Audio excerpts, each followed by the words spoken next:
சந்தோஷம்.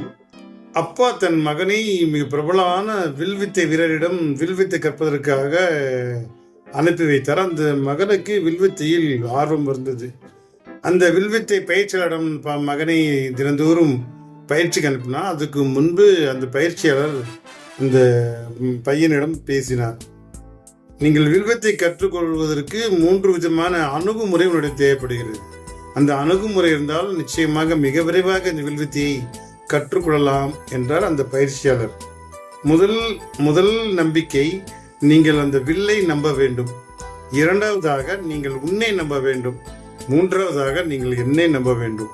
இந்த 3ம் இருந்தால் உங்கள் வாழ்க்கையில் வில்வித்தையை மிக சுலபமாக கற்றுக்கொள்ளலாம் என்றார். இது வில்வித்தைக்கு மட்டுமல்ல, நம்முடைய வாழ்க்கைக்கும் அப்படிதான். நம்மை நம்ப வேண்டும்.